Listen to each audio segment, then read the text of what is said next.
Hey everybody, welcome to Whole House Design number 5. Now you are here in the living room and you've already heard pretty much all about the living room. I love the blue color in here. It's nice to try something a little different. You know, I made those pencil pleat draperies. Just wanted to admit that I finally finished them in the dining room, so things are very complete here. It makes me happy. But as you come around the corner, this was kind of the transition area between my kitchen and family room and the more formal side of the house. And remember, I had trouble deciding what kind of color to go with. I have, of course, my countertop and cabinetry to work with, and I had browns out and even some taupes and oranges. I didn't know what to do here. Well, what I've decided to do is do something pretty neutral. This is called Interactive Cream, and it's the same color that is currently in my family room, which is around the corner. So I just pulled it all through the hallway here, this back hall, and into this area to really tie things together. I decided that the darker color, as much as I love dark colors, might be just a little bit too bold in here and kind of break the house up a little bit. So from the light blue into this soft cream is kind of a nice, gentle transition. Now you may see some of, you know, I'm all about roosters, so you see some of my rooster collection. I know you've seen that before, and what I've done is, because I'm getting to the big wow, there are only a couple changes this time, but I'm getting to the big wow, which is that black wallpaper in the kitchen.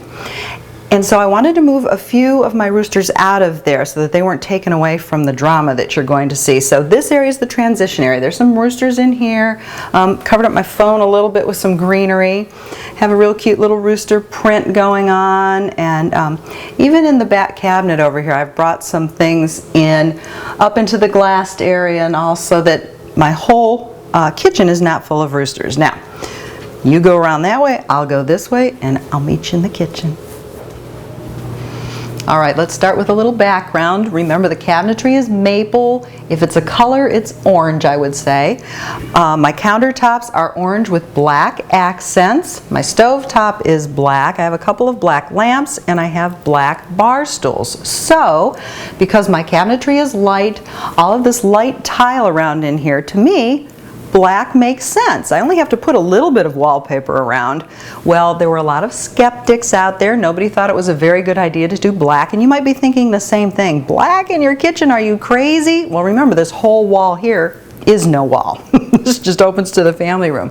So back up a little bit, take a look and see what you think.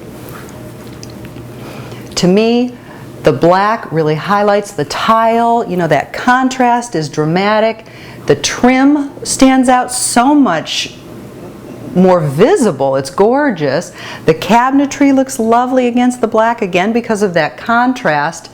And so I am thrilled. And remember that if you want to try something a little bit different, it's your home, and as long as you are thrilled with it, that's really all that matters. Now, notice too, here's a little funky thing actually. I have these pineapples embedded in my backsplash, and I'm not crazy about them, but I'm going to tell myself that they are some type of topiary, just like the topiaries in the wallpaper. And if I can hide any of them, I'm going to do it. I have a couple of my rooster prints here, and I put them on a plate stand so that they would get up high enough to kind of hide a couple of them. And you know, sometimes there are things in your home that you just can't get rid of. It would be extremely expensive to chip those out and try to replace that with the background tile. So for right now, I'm not going to do that. Now, I've made another addition that really impacts this room, and I want you to come take a look.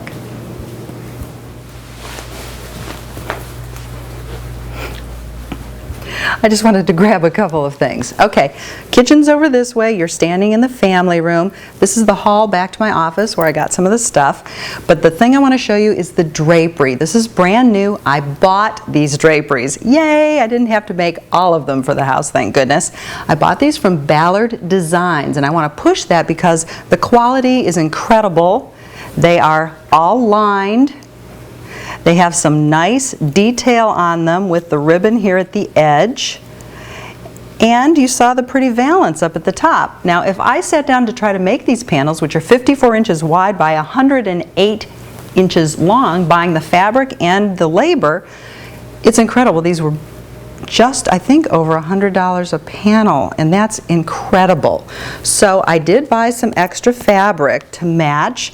I'm going to create that valance over my two windows in the kitchen. I think that's going to be fabulous. And I wanted to show you my rooster pillow, which goes great with the draperies and the kitchen and starts to tie everything together.